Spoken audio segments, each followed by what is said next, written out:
سفر معراج کے بعد نبی پاک علیہ الصلوۃ والسلام گھر آئے تو گھر سے باہر جب آئے تو ایک کنیز کو دیکھا جو رو رہی تھی، بیچاری کمزور سی کنیز تھی اور اس کے ہاتھ میں ایک آٹے کا تھیلا تھا۔ نبی پاک نے فرمایا کیوں رو رہی ہو؟ کہتی حضور میں فلاں غیر مسلم کی کنیز ہوں، میرے مالک نے مجھے چکی میں آٹا پسوانے کے لیے بھیجا، میں بیمار ہوں، چل بھی نہیں پاتی ہوں، اب مجھے دیر ہو گئی ہے، مجھے ڈر ہے کہ اب میں یہ آٹا لے کر لیٹ پہنچوں گی نا تو مجھے بہت ڈانٹے گا، مجھے سزا دے گا۔ بیچاری چل بھی نہیں پا رہی تھی۔ اللہ کے حبیب، رب کے حبیب ابھی ابھی معراج سے آئے ہیں، اتنا بڑا شرف پا کر آئے ہیں، مگر نبی پاک نے فرمایا اچھا چلو میں تمہارے ساتھ چلتا ہوں، تمہارے مالک کے پاس تمہاری سفارش کر دوں۔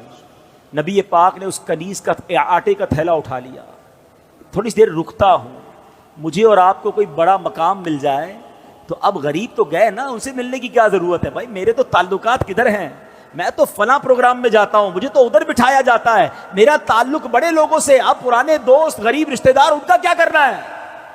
ارے عرش کے دولہا بن کر آئے ہیں اور کنیز کے آٹے کا تھیلا اٹھا رہے ہیں۔ تیری عاجزی پہ لاکھوں، تیری سادگی پہ لاکھوں، وہ سلام عاجزانہ مدنی مدینے والے۔ سنو، میرے آقا اس کے گھر پہنچ گئے، دروازہ کھٹکھٹایا، وہ نبی پاک علیہ الصلوۃ والسلام کو جب دروازے پر غیر مسلم دیکھتا ہے تو ہکا بکا رہ گیا، جانتا تھا کہ یہ مسلمانوں کے نبی ہیں، تو کہا آپ کیسے تشریف لائے؟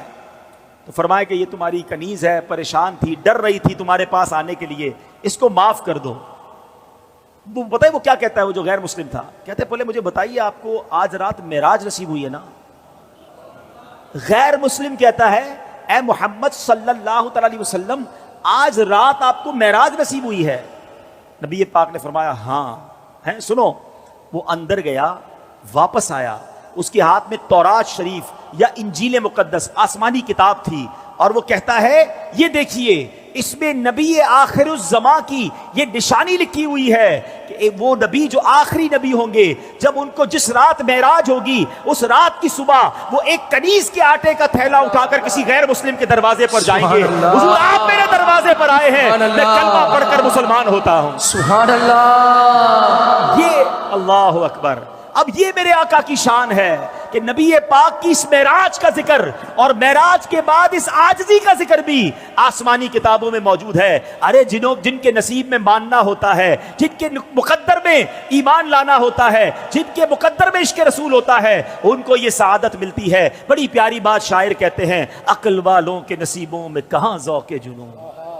ہاں، ہر بات عقل سے نہیں تولی جاتی، ہر بات لاجک سے نہیں دیکھی جاتی۔ عقل والوں کے نصیبوں میں کہاں ذوق جنون، عشق والے ہیں جو ہر چیز لٹا دیتے ہیں۔ جیسے